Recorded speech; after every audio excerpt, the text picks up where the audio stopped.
The next day, we were all feeling really hungover from the night before. In the first scene, I spotted a lady in the second row wearing a blue coat, and she looked kind of like that, so I turned to the group and said something like, "I know exactly what we'll do." Everyone thought Dame Judi Dench was above all drama. She was Britain's precious gem, someone no one could touch.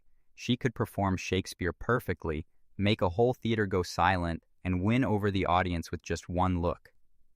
But that perfect image wasn't the full story. At 91 years old, she started opening up about something nobody saw coming. Some people she worked with didn't just disagree with her. They made her feel small, pushed her away, and took opportunities that should have been hers.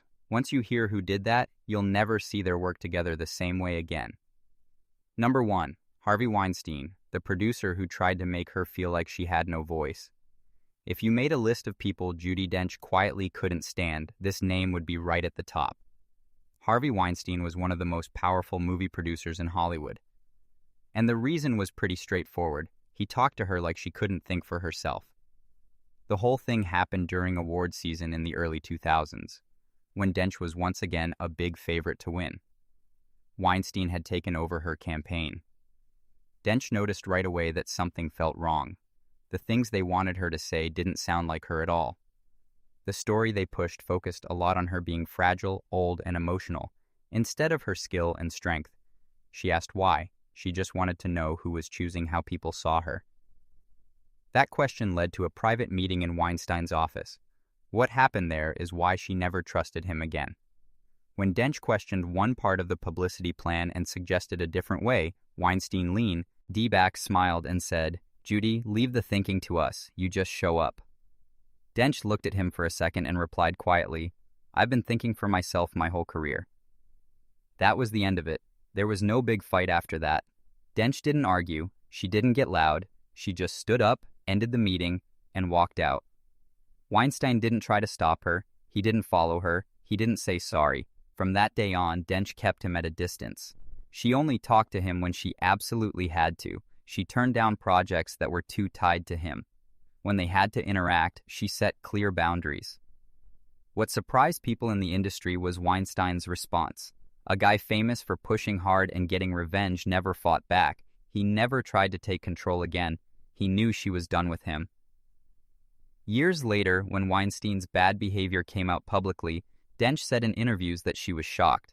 But privately, people close to her said she wasn't surprised at all. She had already seen who he really was from that one comment. He tried to take away her control, and Judi Dench never gave him another chance. Number 2, Daniel Day-Lewis, the co-star who acted like she wasn't even there. Second on Judi Dench's list is the name people argue about the most, because on paper, this team-up should have been perfect. Daniel Day-Lewis. No big scandal, no yelling, no public fight. And yet, this was one of the few times Dench didn't just walk away from someone. She closed the door completely and never opened it again. From the very first days on set together, Day-Lewis stayed deep in his method acting. He didn't say good morning to Dench. He didn't talk to her between takes. Crew members noticed how everyone got quiet when he walked in, how he walked around alone, how he avoided looking at anyone unless the camera was rolling. At first, people thought it was just I'm being super dedicated. Dench didn't buy that. Things got really clear during prep for an important scene they shared. Dench went up to him quietly, holding her script, wanting to talk about the speed and feelings in the scene. Instead of answering her, Day-Lewis never even looked at her. He never said her name. Dench waited a moment, then said calmly, "Daniel, I'm talking to you, not the character." He didn't say anything back. It happened right in front of everyone. That moment really hurt. She tried again later that day, asking if they could practice the scene before shooting. Day-Lewis said no. He said real emotion could only happen during the actual take. The talk ended right there. After that, they barely spoke.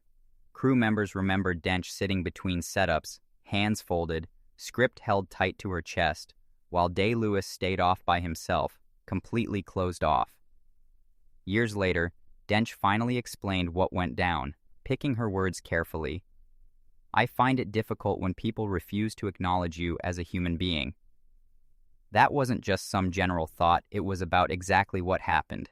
She never badmouthed him. She never questioned his fame. In public, she still called him talented, like she always did, but privately, she decided something firm. She would never work with him again. Number 3, Kenneth Branagh. When the student publicly corrected the teacher. There's a question that's bothered British theater people for years. When did Kenneth Branagh decide he didn't need to listen to Judi Dench anymore? What happened between them never seemed like a regular creative argument. It felt like a quiet break that never fixed itself. Their relationship started with real respect. Branagh openly looked up to Dench early in his career.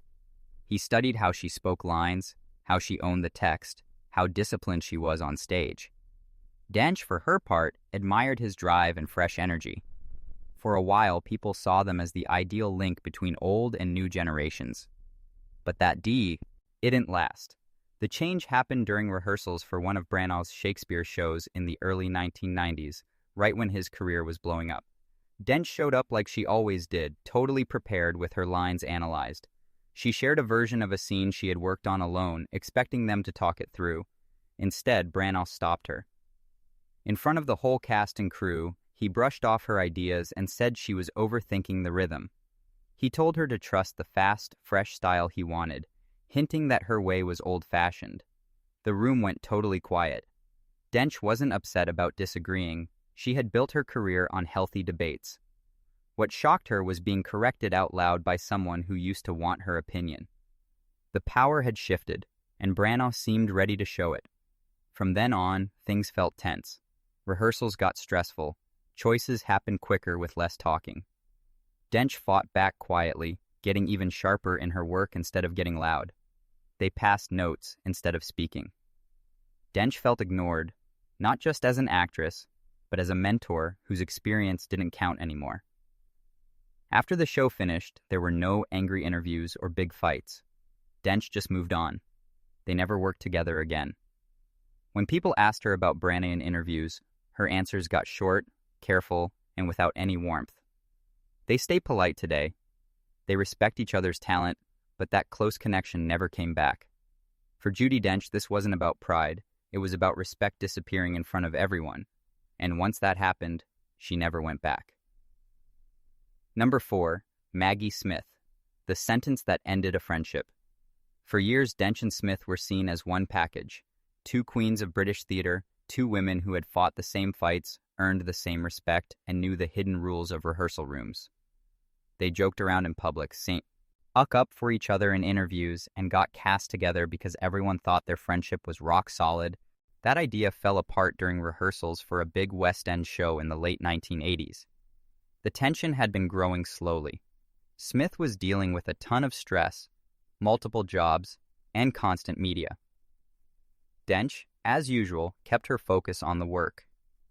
During a practice run of a key scene they shared, Dench stopped and asked a simple question about the timing of emotions. Smith lost it. She turned to Dench in front of the whole cast and crew and said, "If you want to direct the play, Judi, just say so." Dench didn't answer back. She didn't explain herself, but the room suddenly felt icy. What hurt so much wasn't just the words, but what they meant. That Dench's careful work was bossy, not professional. From that rehearsal on, something big changed. On stage, they were still perfect. Off stage, the friendliness was gone.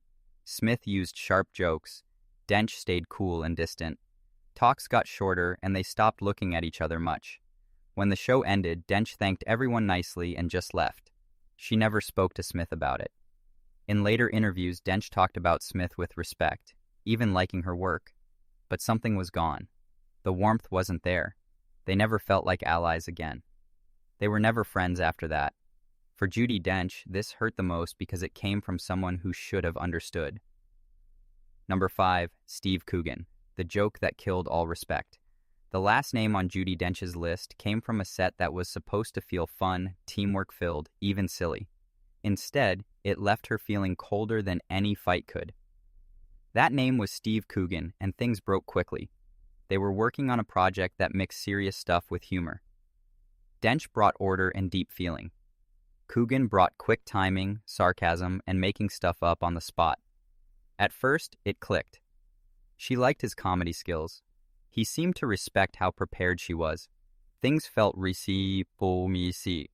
relaxed until they weren't.